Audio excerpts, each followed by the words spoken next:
right, let's begin. So, ladies and gentlemen, boys and girls, I am so excited today क्योंकि आज तो आप पेट पकड़ कर हंसने वाले हो, गिड़गिड़ाने वाले हो, गिरने वाले हो, because we have midst of us the famous, the well-known comedian, the stand-up comedian of the entire India, our favorite, my favorite, your favorite, everyone's favorite, Arjun Rana sir. So, Arjun Rana sir, welcome once again at the Thank you. P3 People Pratikan podcast. Thank you so much Prateek भाई कैसे हैं आप? एकदम बढ़िया sir, आप इतने हंसाते हो sir हमको, आपके वीडियोस अगर जो कोई बंदा देखता है वो डेफिनेटली ही stress free always. So it's a privilege sir to have you mid of us इस पॉडकास्ट में, और बहुत मज़ा आने वाला है. It's summer time, we all are enjoying. तो you know, first of all let me tell you few great things about Arjun sir. He is very down to earth person यार. मतलब we just met few months back, you know, the conversation that we had, the chit chats that we had during the breaks, they were really awesome, you know. Feels really good to be in his presence, you know, and take his guidance always.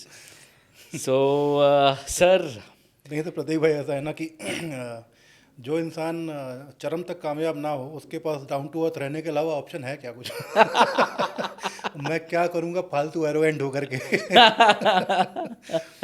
But jokes apart, आपने बहुत प्यारा introduction दिया और मुझे personally इस तरह के introduction से ना थोड़ा सा स्लाइटली प्रॉब्लम है. बिकॉज क्या होता है, एक्सपेक्टेशन बहुत सारी सेट हो जाती हैं और उसके बाद मान लीजिए आपने जिसके बारे में इतनी तारीफ कसीदे कसे हैं वो परफॉर्म ही ना कर पाए.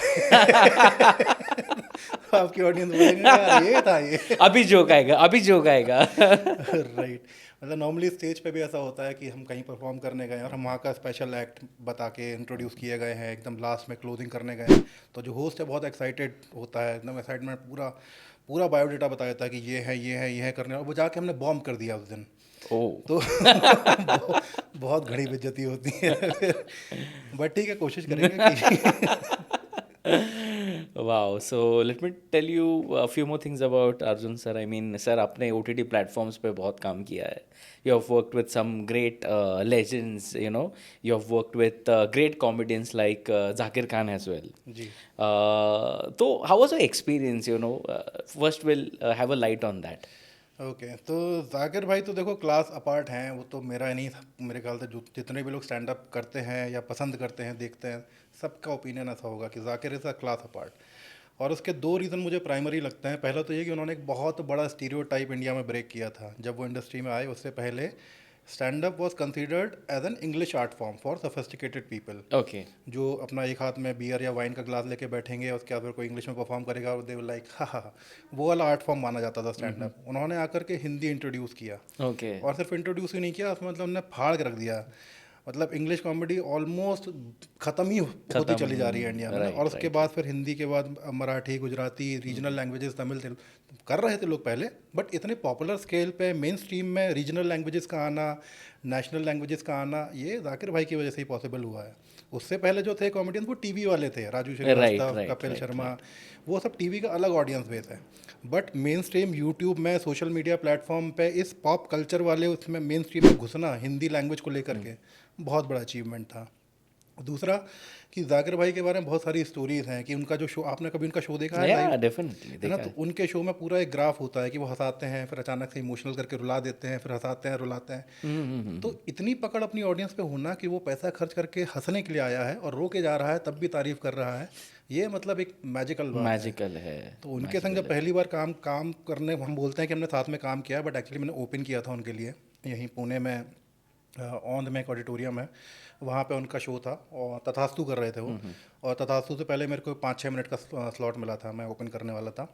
उन्होंने ग्रीन रूम में बुलाया, बहुत इज्जत से पेश आए. वो उनके लिए ऐसा नहीं था कि मैं न्यू कमर हूँ या ये तो मैं उनसे छोटा आर्टिस्ट हूँ, बराबरी का दर्जा देते हैं. बहुत प्रेम से बात किया, अपने लिए खाना मंगवाया तो उन्होंने बिरयानी वो ऑफ़र किया, हमने मिल बांट के खाया. फिर उन्होंने बहुत इज्जत से पूछा कि आप जो करने वाले हैं उसमें कहीं गाली गलौज तो नहीं है? मैंने कहा एक जगह है सर, एक जगह मैंने चा वाली गाली यूज़ की है. तो उन्होंने कहा अगर हो सके तो आज के लिए उसको रिप्लेस कर सकते हैं बेवकूफ़ से, गधा से, कोई नॉर्मल हिंदी वर्ड से. मैंने कर देंगे. कहते क्योंकि ये तथास्तु जो है ये मेरे ग्रैंडफादर के बारे में है Oh. और ये बहुत इमोशनल स्टोरी है, इसमें मैं नहीं चाहता कि कहीं पे कुछ भी ऐसा अपशब्द यूज़ किया जाए. तो अगर उन्होंने ऐसा बोला, मैंने कहा सर मुझे क्या दिक्कत है, मुझे तो बोलने मिल रहा है, वही बहुत बड़ी बात है। बहुत अच्छा शो गया, मेरा एक्सपीरियंस बहुत अच्छा था। बहुत ही उम्दा कलाकार तो हैं ही, उससे ज़्यादा अच्छे इंसान है, बहुत प्यारे इंसान है। मतलब अ, उनसे जो कोई भी मिलेगा ना, वो आपको एकदम दोस्त फील करा देंगे 5 मिनट के अंदर ही। So that was such a nice experience, you know, of yours working with Zakir sir. Ji. So sir, we'll just start with आपको इसमें कैसे इंटरेस्ट आया, या मतलब कैसे समझा कि you know you can make people laugh, और रादर यू नो आप स्टैंड अप कॉमेडियन के वो जोन में जा सकते हो, एक ऐसा एक कहीं मोड़ आया होगा। जी। सो आपका उसमें कैसा था? तो ऐसा होता है ना प्रतीक भाई कि आप कभी किसी ऐसे वेपन्स की दुकान में, तो कुल्हाड़ी के स्टोर में गए, कुल्हाड़ी के स्टोर में। हाँ हाँ, एक दो बार। हाँ, तो कुल्हाड़ी के स्टोर में कुछ कुल्हाड़ियाँ शोकेस में लगी होती हैं, कुछ ऊपर लटकी होती हैं। तो गलती से ऊपर जो लटकी है कुल्हाड़ी, वो गिर जाए आपके पैर पे, तो एक बात, एक्सीडेंट है। लेकिन आप कुल्हाड़ी के स्टोर में जाएं, शोकेस में से निकालें और उसको ज़मीन पर रख के उसे पैर दे मारें, तो वो होता है मतलब बुद्धि भ्रष्ट होना। तो जब लाइफ में सब कुछ ठीक चल रहा है, कोई प्रॉब्लम नहीं है, कोई स्ट्रगल नहीं, अचानक से ख्याल आता है कि क्यों ना कुछ ऐसा किया जाए कि आने वाले 7-8 साल, 10 साल, 20 साल, सारी ज़िंदगी जो है स्ट्रगल करते हुए गुजारते हैं, मज़ा ही आ जाएगा, है ना, बहुत इजी लाइफ। और वो मोमेंट होता है जब आप इस तरह के डिसीजन लेते हैं कि नहीं यार, मैंने तमाशा मूवी देख ली थी गलती से। अच्छा गलती से। बहुत अच्छी पिक्चर है, लेकिन बहुत लोगों को बर्बाद किया है उसने। और जब तमाशा मूवी देखी, उसके आसपास ही मैंने एक स्टैंड अप का शो देख लिया। स्टैंड अप के शो में कुछ लोग परफॉर्म कर रहे थे और मैं राइटिंग पहले से करता था, लेकिन अच्छा। राइटिंग बहुत ही इजी साइड हसल है। आप अपना जो भी जॉब कर रहे हैं वो करते करते आप शाम को 2 घंटा 4 घंटा लिखते लिखते 2-3 महीने में किताब पूरी कर सकते हैं, स्क्रिप्ट पूरी कर सकते हैं, वो बहुत ईजी है। स्टैंड अप में थोड़ा ज़्यादा स्ट्रगल है, थोड़ा ज़्यादा मेहनत, आपको डिवोशन देना पड़ता है। मैंने किसी को परफॉर्म करते देखा, मैंने कहा अरे तो बहुत आसान चीज़ है, तो मैं भी कर सकता हूँ। वही बुद्धि भ्रष्ट हुई थी, मैं तमाशा मूवी देखी थी, मैंने कहा यार ये है मेरा पैशन। मुझे बाकी सारी ज़िंदगी ना तो सिर्फ अकेले बल्कि पूरे परिवार को परेशान करके रखना है कि लड़का पैशन फॉलो कर रहा है। तो वहाँ से शुरुआत किया था।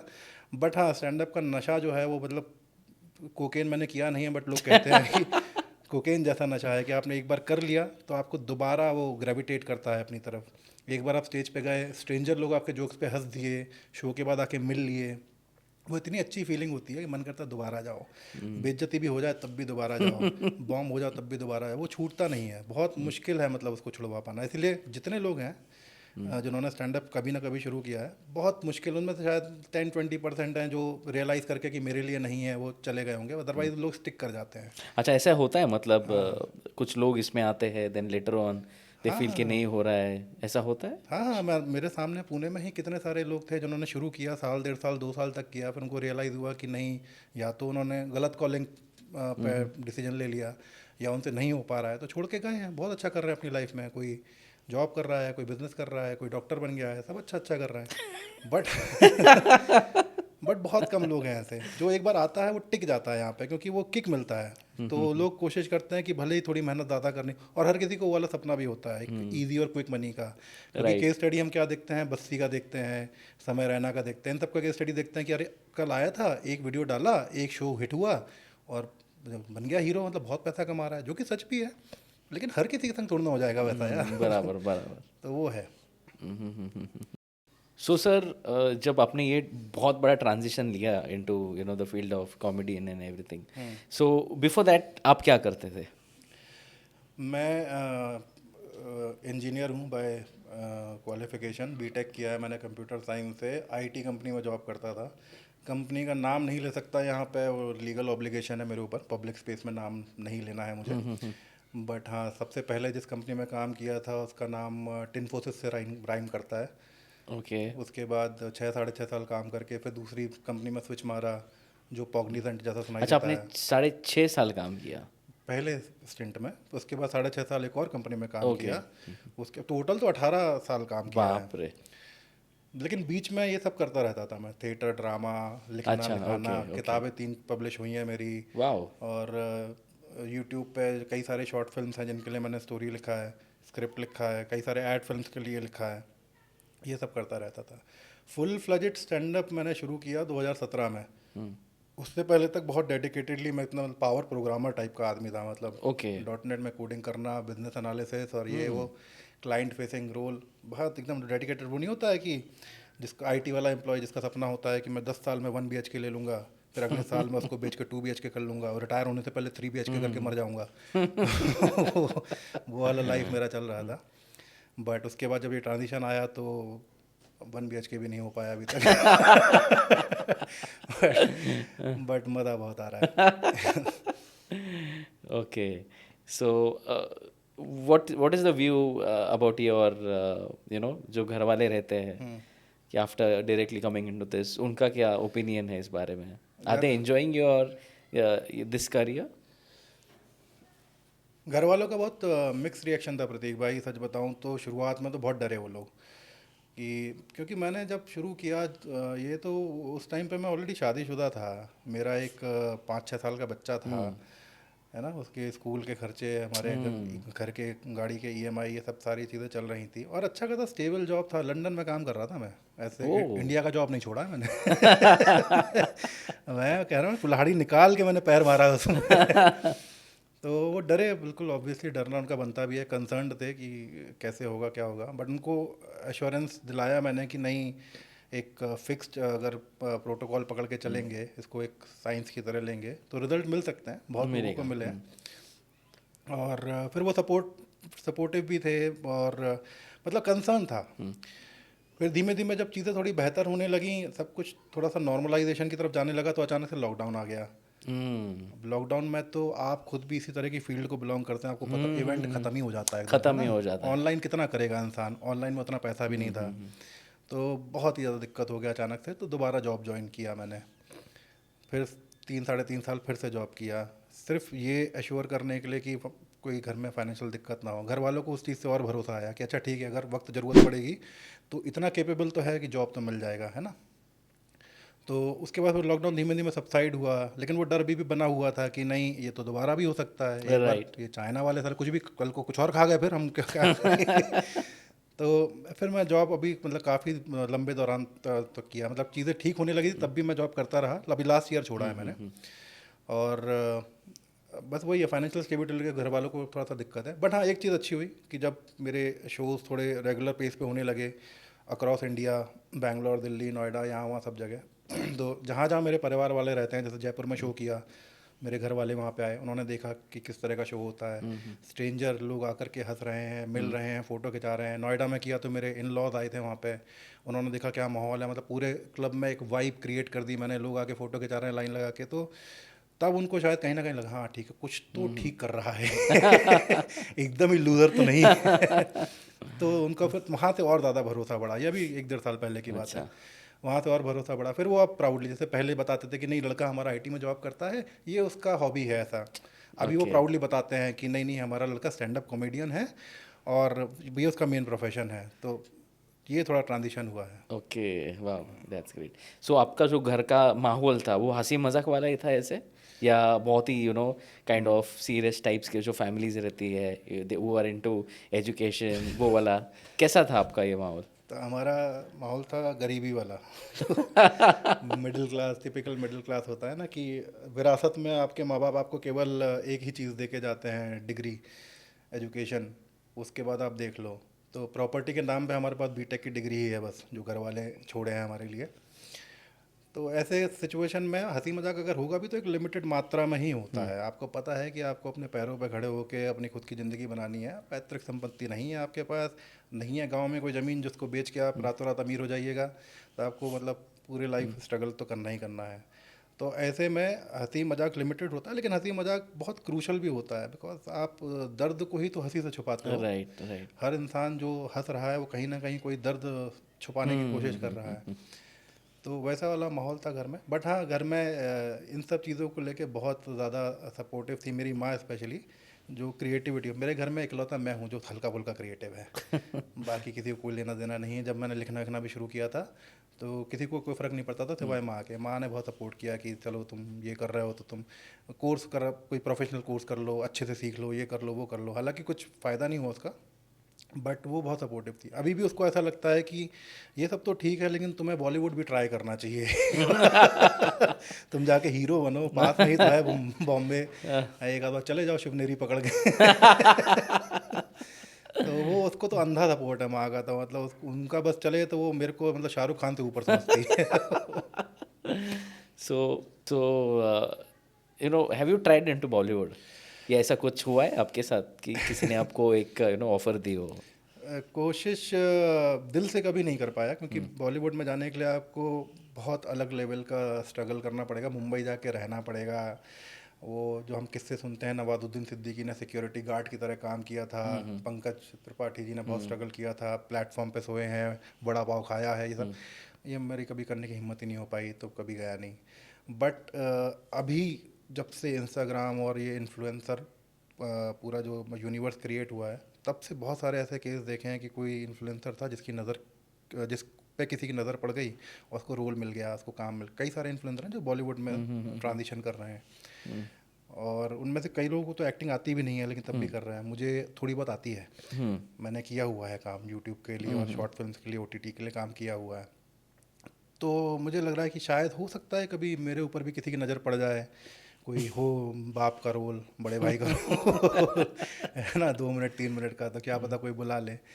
बट वैसे फुल फ्लजेड स्ट्रगल कभी, बहुत डिफ़िकल्ट है। मतलब आप जब ऑलरेडी अपने एक लाइफ स्टाइल में घुसे हुए हैं, आपको पता है कि ये पूरे दिन का रूटीन ये है, इतना खर्चा है, इतना वो है, उसमें फिर अचानक से मुंबई चले जाना, ये तो मतलब नेक्स्ट लेवल हो जाएगा। नेक्स्ट लेवल का चैलेंज है। ये नहीं कर तो वो सर बहुत सारे ऐसे लोग हैं अस्पायरिंग स्टैंड अप कॉमेडियंस, शायद बहुत लोगों को ये स्ट्रगल नहीं पता होता, उनको ग्लैमर दिखता है ना? तो इनके लिए आप क्या कहना चाहोगे? What's your message for them? भैया मत करो। इतना अगर सिर्फ ये देख करके करना चाहते हो कि हमने समय भाई समय, तुम मत करो। समय भाई अभी बने हैं, वो उनका स्ट्रगल ऑलमोस्ट मेरे साथ ही शुरू किया था उन्होंने, 2017-18 में उन्होंने भी शुरू किया था। बहुत अब मेहनती आदमी है, बहुत उसने मेहनत किया है, और ऐसे ही कोई रातों रात कामयाबी नहीं मिलती है। हर किसी को अपने लेवल का स्ट्रगल करना पड़ता है, इतना आसान नहीं है। हाँ, रिजल्ट उसके अच्छे हैं, पर्क्स अच्छे हैं, वो किसी भी फील्ड के। वो तो आप क्रिकेट खेलना शुरू कीजिएगा, अभी तो वैभव सूर्यवंशी ने सेंचुरी मार दिया, कौन रोक सकता है उसको? वो बन गया, उसका करियर है ना। वो भले ही 4 मैच खराब भी खेल दे, तब भी करियर बन चुका है उसका। लेकिन वो 14 साल तक उसने, उसके घर वालों ने क्या क्या कष्ट झेले होंगे, ये बहुत कम लोगों को पता होगा। तो हर फील्ड में जहाँ पे बहुत भयंकर मेहनत है, वहाँ पे रिजल्ट भी बहुत अच्छे हैं। उतनी मेहनत कर सकते हो तो घुसो, अदरवाइज मत घुसो। ये कोई ऐसे क्विक मनी वाली चीज़ नहीं है ये। It takes lot of patience, है ना? तो before we go on to the core topics of today's podcast, जैसे आपने जिक्र किया था समय रैना जी का, तो हाल ही फिलहाल में एक सीन हुआ था जो सभी को पता है। What's your view on that? भाई बात यह है कि जो काम जिसका है उसी को करने देना चाहिए, है ना। फॉर एग्जांपल विमल, जिसको गुटखा बोलते हैं, बट उसको एडवर्टाइजमेंट में जब आता तो इलायची करके वो लोग पोर्ट्रे करते हैं। बॉलीवुड के कई सारे एक्टर्स हैं। जब तक अजय देवगन कर रहे थे किसी को बुरा नहीं लगा, लोगों ने बस इतना बोल दिया कि हाँ ठीक है, गुटखा खाता है, जोक्स बन गए उनके ऊपर, गुटखा खाता है, ये वो धुआं केसरी एंड ऑल दैट। जब अक्षय कुमार शाहरुख खान ने किया तो एकदम अरे ऐसे कैसे, क्योंकि उनसे एक्सपेक्टेड में भी नहीं होगा। इमेज होती है हर इंसान की कि क्या पुल ऑफ कर सकता है। इलाहाबादिया भाई ने जो जोक वहाँ पे जोक भी नहीं था, वो जो भी उन्होंने भद्दा कमेंट पास किया वो उनके ऊपर सूट नहीं करता है। उनको नहीं मारना चाहिए था। क्या पता अगर वो कोई दूसरा कॉमिक में भी मारता, हो सकता इतना बड़ा इशू शायद नहीं बनता, क्योंकि उनसे एक्सपेक्टेड नहीं है। तो उनका काम नहीं है जोक्स क्रैक करना, वो वहाँ पे कॉमेडी करने आए भी नहीं थे। वो जज बन के आए थे, उनको उसी जज की मर्यादा में रहना चाहिए था शायद। उन्होंने वो थोड़ा सा एडवेंचरस हो गया कि नहीं मैं हंसाऊंगा भाई, मेरे को प्रेशर है। तो वो हो सकता है उनका इंट्रोडक्शन भी आपकी तरह दे दिया हो किसी ने, जैसे आपने ये हमारे साथ बहुत फनी ये बैठे हुए हैं, ये आपको हंसा रहे। उसने सीरियसली ले लिया कि नहीं आज तो मैं हंसा दूंगा। तो जिसका काम है उसको करने देना चाहिए। उसकी वजह से बहुत लोगों का नुकसान हुआ है, क्या फ़ायदा हुआ उसका पूरी कंट्रोवर्सी का? सिर्फ जितने लोग पैनल पे थे उनका नहीं, उसका रिपल इफेक्ट हम तक भी पहुंचा है। हमारे कॉर्पोरेट इवेंट्स कैंसिल हुए हैं उसके बाद। बाप रे, सीरियसली? कॉलेज इवेंट्स कैंसिल हुए हैं उसके बाद कि नहीं स्टैंड अप कॉमेडियन को बुलाने के रिस्क हम ले ही नहीं सकते। अगर आपने यहाँ पे आके कुछ बोल दिया तो हम क्या करेंगे? हमारा काम धंधा चौपट हुआ है उसके साथ। That's the truth that's going on. Okay, any which way, so this was of part 1। Part 2 में देखेंगे बहुत सारी जो प्रैक्टिकल चीज़ें होती है ऑन द स्टेज, जो सर के साथ बहुत सारी चीज़ें हुई है, चैलेंजेस है, ऑडियंस है, बहुत सारा बिटर ट्रुथ के बारे में हम जान कर लेंगे। Meanwhile see you.